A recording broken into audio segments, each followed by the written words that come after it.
So hi everyone, welcome to Let's Have a Conversation. Today we are going to have a discussion on science and the fear of science actually. And before we begin with today's discussion, this is also our first group discussion video.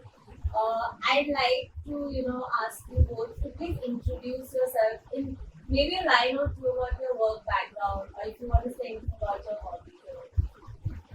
Would you like to start? Alright, so hi everyone. My name is Tushar Mondal. I'm an assistant professor of architecture at the Periyar School of Architecture in Jasola in New Delhi. And I mean, if I have to define myself in a word, I would just say that I'm a nerd. That's it. I mean, that sort of defines why I'm here in this conversation. So yeah, let's see. Well, my name is Varun Bhardwaj. I am a PhD student at Department of Botany, University of Delhi. And like Tushar right here, I too am a big user. So I've got two nerds to explain science to me. Okay. So I like to start off by just explaining to the audience also and to you both that why this topic I've selected and why I want to proceed with it is because I have been somebody who has not liked science at all ever, and surprisingly, after I started having discussions with you and you individually, I started understanding the discipline a little bit more, and sort of I can say that I do like it now, but like that's a part of the discussion that we have in the later part of the video.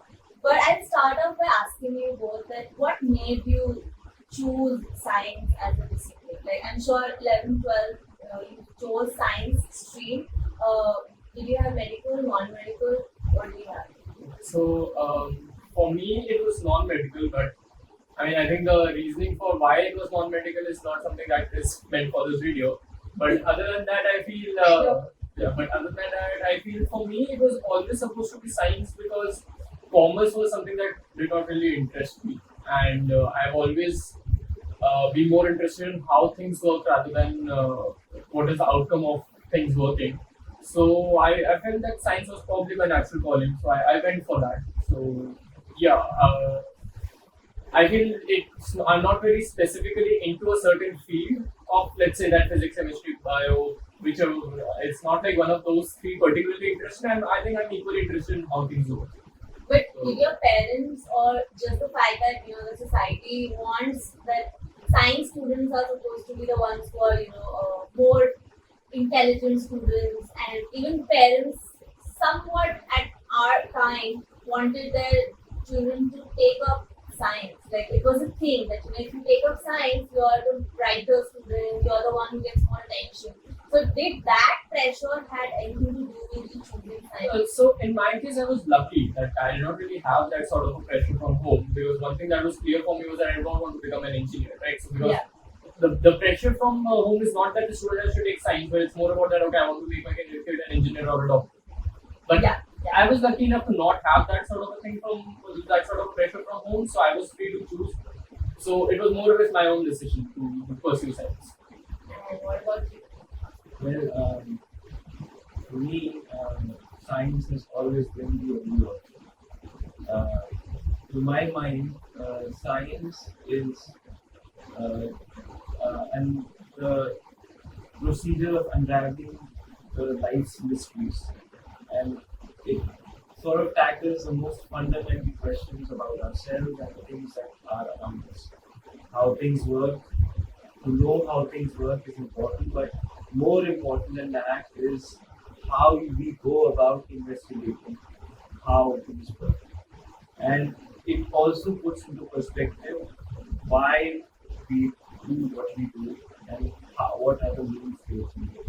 So that's the only thought from which I've operated from, and therefore science to me is the only option. Because again, I don't. I'm sure other fields are meant for other people. But for me, it's always been science.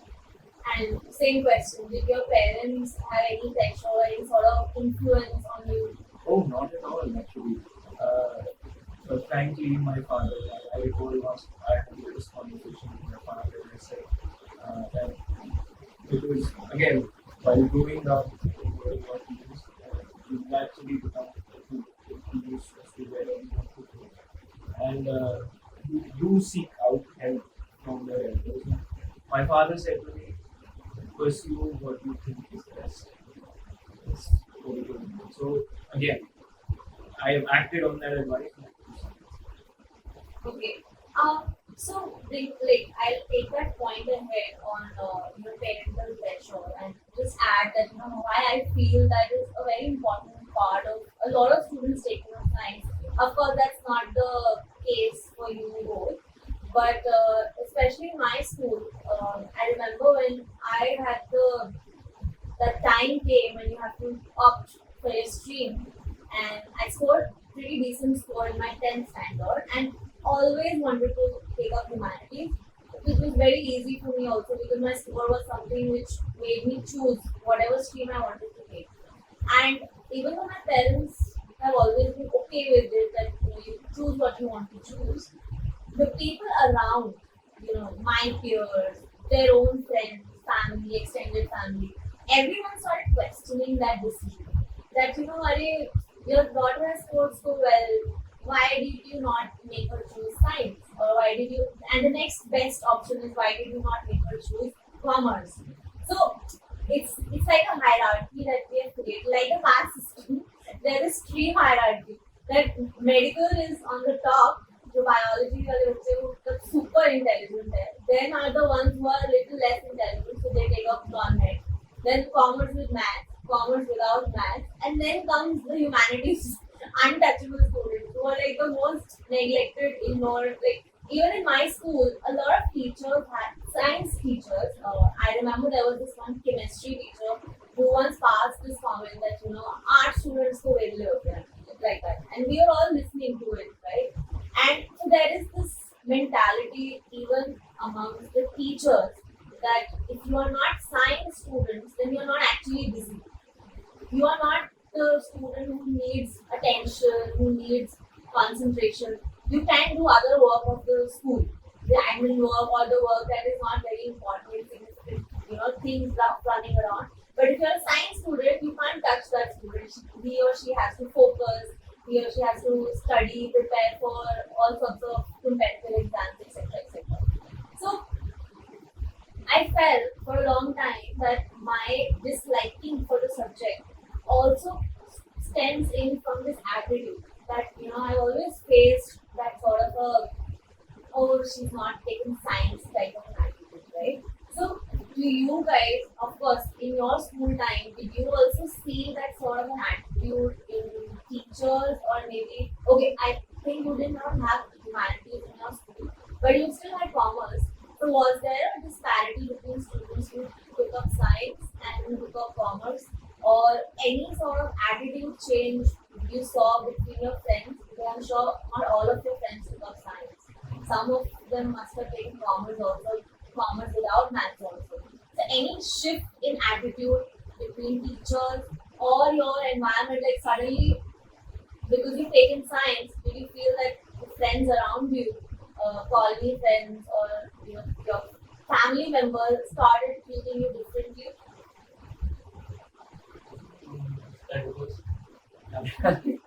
I feel like a first statement I want to make is in this case that that's why we need good teachers.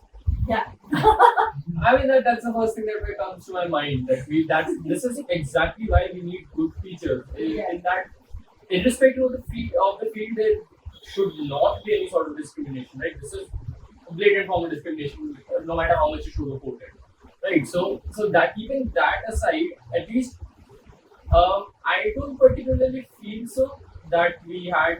I mean, sure, there was one. I feel there was a certain part of it which was that okay. So, for example, students who were with commerce without maths, right? So they typically took up physical education, right? Yeah. So one characteristic of that is who are the students who take physical education? They are the more athletic, sporty kind of people, right? So they have a certain set of qualities which are very different from the kind of qualities that, let's say, for example, I would have, because I'm not athletic, but I am more towards academics, right? So it's not exactly about whether I am busy or they are busy, but it's more about that we have very different set of abilities that need to be nurtured differently. Yeah. The problem with our education system is that we are not equipped to nurture all types of abilities. We are only equipped to nurture a very certain कि अच्छा ठीक है commerce का बच्चा है तो उसको इतना पढ़ाना है, साइंस का बच्चा है उसको इतना पढ़ाना है, ह्यूमैनिटीज का बच्चा है उसको इतना पढ़ाना है. It's very set. Yes, so I think that is where that sort of change in surrounding that you're referring to might come up from. I personally don't think there was any particular shift, but if I have to think back, then this is what I would sort of like find the logic behind. I think that idea that science students are taught on the clinical actually stems from this industrial mindset that education has sort of enacted. Yeah. You see, after the Second World War, many of the developing countries were rapidly industrializing. And so the education plans that were laid down during the 50s and 60s and the 70s reflected that. They wanted skilled engineers, skilled doctors, and of course skilled factory workers as well. And that is why science and scientific education took a great leap forward and was placed at the pinnacle. But it's only now that we realize that other aspects of life, social sciences and commerce, are equally important. They need, again, different people might have different callings and different abilities and talents, and they need to be nurtured. They need to be nurtured in an environment where their abilities can flourish. So yes, I'd say that it's bad on the teacher's part if they're doing that sort of discrimination, and I'd say that like he said, we need good teachers around that they can take a child and just let them run away with their talents. But it's not just the teachers. It's not just your school system that's making, because one institution cannot contribute to such a huge mob mentality. It's also at home, right? It's also with the peers, with your neighborhood, uncle, auntie, and Yeah, but that's the thing. No, see, think about it from let's look at it from a different perspective. Like, so if we take up something which is so let's say for example there's a playground, Yeah. right? Now, if there is a person who's walking who takes a walk around the playground, then he'll always have a problem with the kids who are playing, right? But just because that person has a problem with the kids who are playing doesn't mean the kids will stop playing, or we should stop the kids from playing, right? Yeah. So it's the same thing. People will always have opinions, and their opinions are based on their own experience because they did not have that sort of an opportunity, or they had some opportunity. So when we talk about, let's say, these uncles and aunties, so a person who, let's say, went for a master's, like even from let's say 2 generations back, they will have a very different opinion about the same thing than, let's say, a person who did not go for that, or who just did a graduation, right? Yeah. Like, even though both of them are of the same age, both of them Yeah. are of our older generation, but a lot of it also depends on the opportunity that they themselves had. So if you are a frog in well, then your well is the extent of the world that you know, right? So a person who has not seen opportunities will never think of them, and if you take advice from them, then their advice will only be limited to the number of opportunities they have seen. their Right. own experience. Yeah, their own experiences, and that's precisely why, because we as an economy have are only basically growing now. So we are looking at so our generation is probably the first generation which is getting these opportunities, whereas in previous generations, because they have not been able to reach that stage, they can't think beyond it. So that's obviously there. So I won't say particularly their fault either, but that's just how generations work. That's just how things work. I'd like to expand on this point by saying that it's not just the opportunities that have shaped their opinions, but rather the general experience as well. So, for instance, when we talk about these uncles and aunties, they are a product of their time, and during their time, the jobs that were typically associated with science were the most high-paying jobs, and so that's true somewhat even today. But now the paradigm has sort of shifted, that a lot of commerce-based jobs are very very high paying. You can work in finance around that, so people a month. And of course, you can pursue social sciences and do very well over there as well.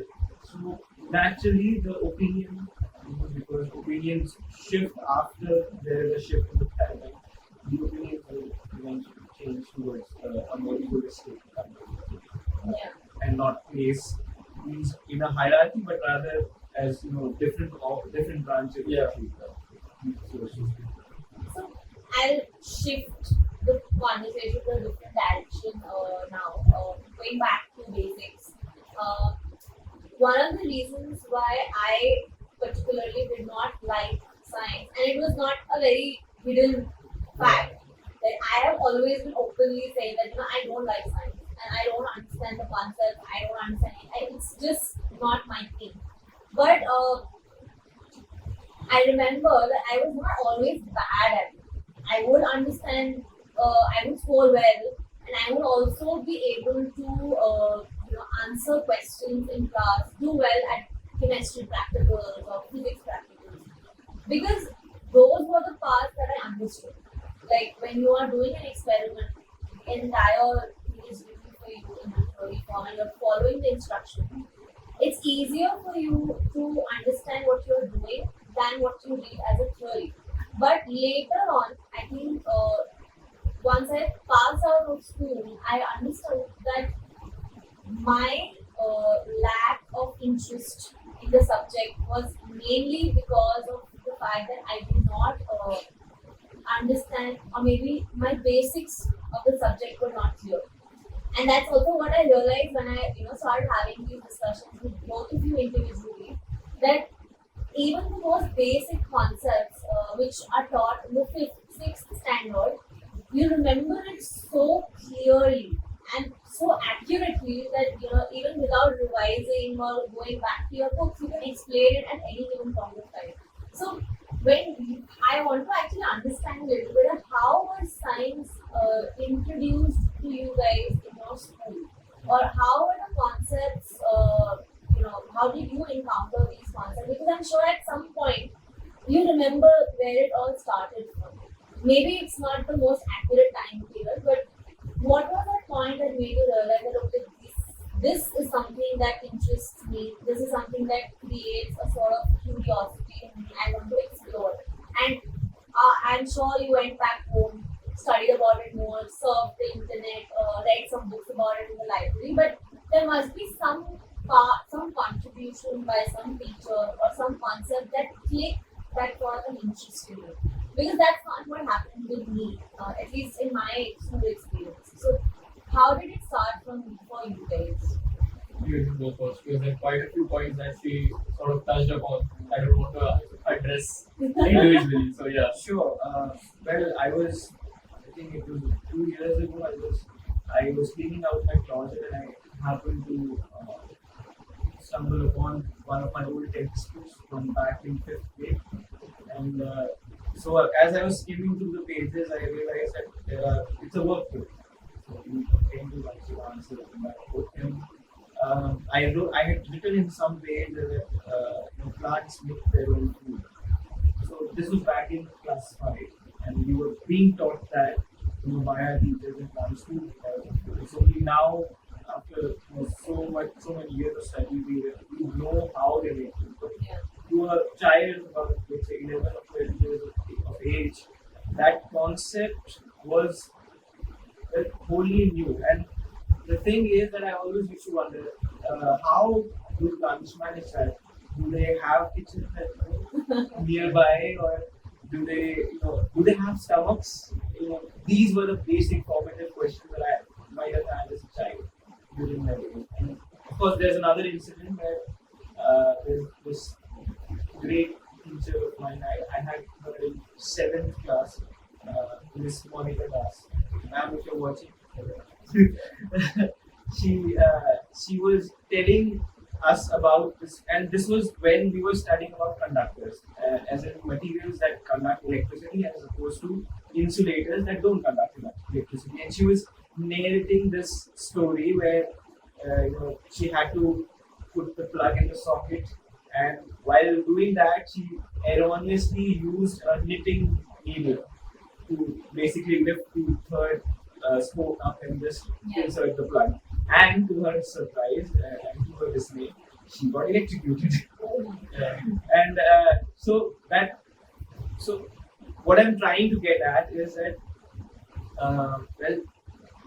this is how I was introduced to science in a way that relates to the daily life. Application While studying about plants and how they make food, I naturally went back to my own experiences where I saw my parents cooking food in the kitchen, and while I was listening to Monica ma'am and her story, I was reminded that something similar had happened to me as a child. So for me, introduction to science has always been how we view our world around ourselves and how we contextualize it in the way science can sort of reveal new things to us. So I think that to me is what science is and how it was introduced.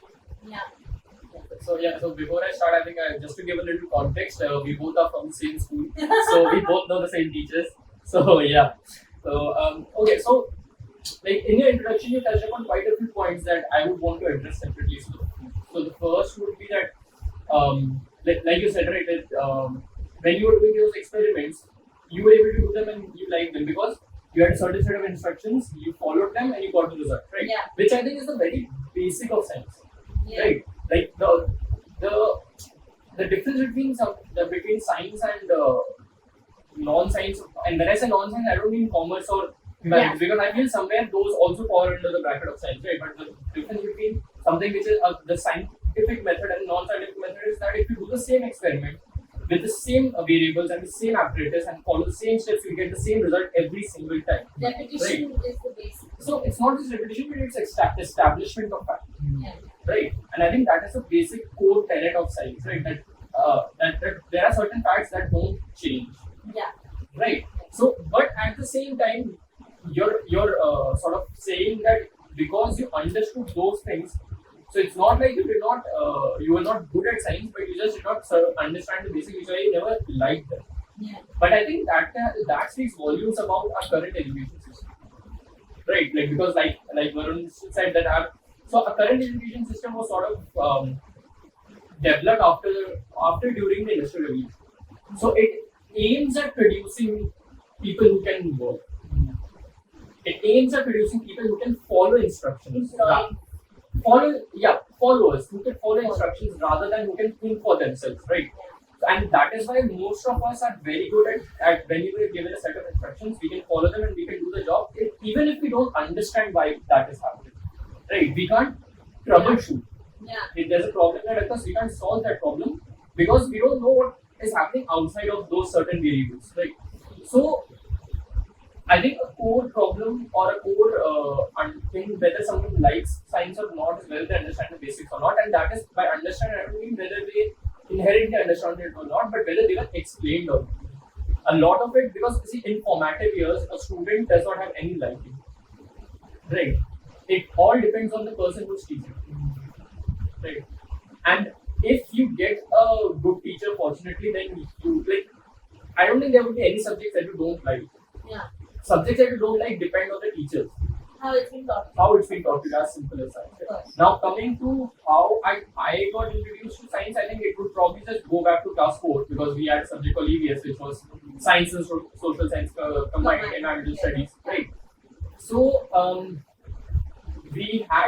remember the first sort of thing that got me interested in subjects was basically dinosaurs.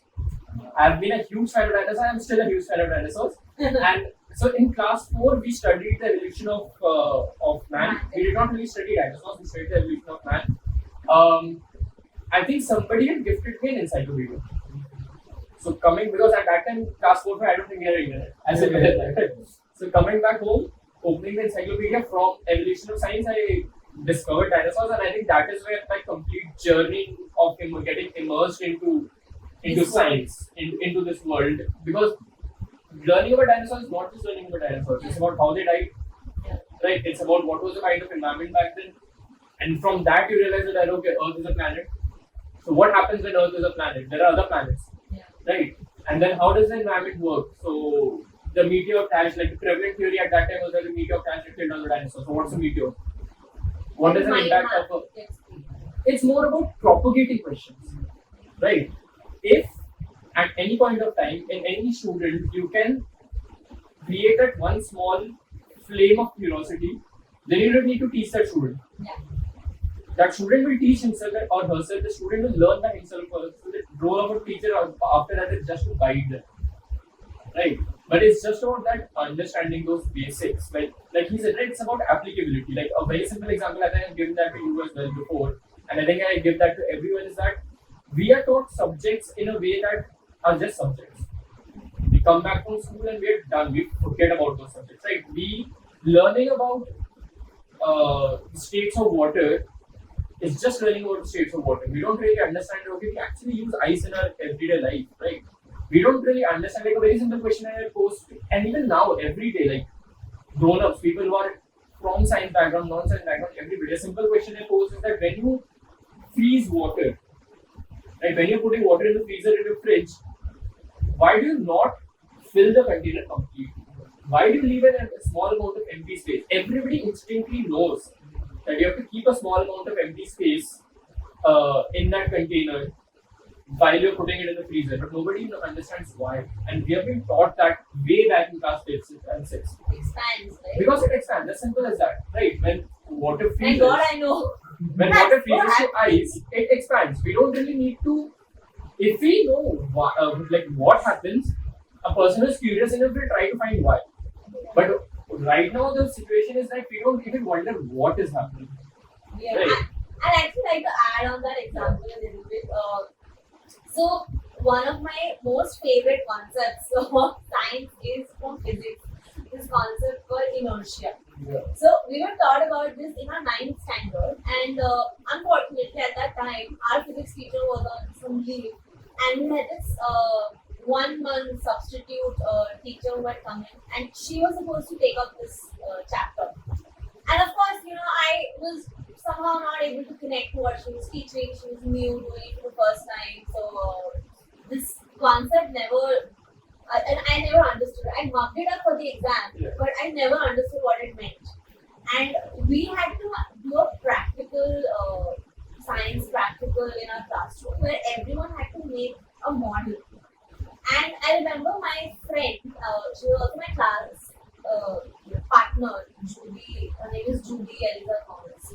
She just came in like this. I was like, where is your model? And all physics model, someone has made an electricity thing, someone has made something. And I had this huge thing. She just came in like that. I was like, where is the model? And she's like, it's in my bag. And from her bag, she just picked up, like, she pulled out this plastic cup and one piece of a little cardboard. And she's like, this is my model. I was like, what? What? This doesn't make sense. And she's like, I'll show you what I'll do. I said, okay. So she placed that cardboard piece on the top of the cup, like that. And she placed a little coin in the center. And she's like, just look at this. She moved the cardboard and the coin fell into the cup. And I was like, what is this? She's like, this is inertia. I was like, what? I've been mugging this up my whole term. And this is it? She's like, yeah, and then she explained the whole thing to me that when you're sitting in the car, suddenly, when you put the brakes, why does it happen that the car stops but your body moves ahead or you move back when it happens in a bus? So that's how I understood the whole concept, and it was so clear what the whole idea was that even today, after almost 10 years, I remember it. And every time after that incident, I have been in a car, every time I drive or I've been in a bus, I always go back to this. That whenever I push the brake or whenever I'm in a bus and suddenly I move ahead, I'm like, yeah, inertia. So I think that's how you start connecting to concepts, like when you understand its applicability, right? How easy, I won't say it's like everything is this easy. I'm sure there are difficult, complicated concepts, but this could have been that starting point of relating to the subject. But yeah, it didn't happen that way. Well, like he said, the job of a good teacher is not to teach you concepts and make you much enough, but rather to create a spark, ignite a flame. And the curious thing is that once that flame is ignited, your own imagination fuels it. And so, to my mind, scientific education should be, like he said, about creating a frame where you can ask questions. Yeah. The purpose of education is not to know, but rather to question what we know. And that's exactly what science does. It questions and questions and re-questions up to a point where we can reach a version of truth that is acceptable to us. It should create objectivity in a world that is entirely or mostly sensitive. So I'll stop here and we, come back for part two.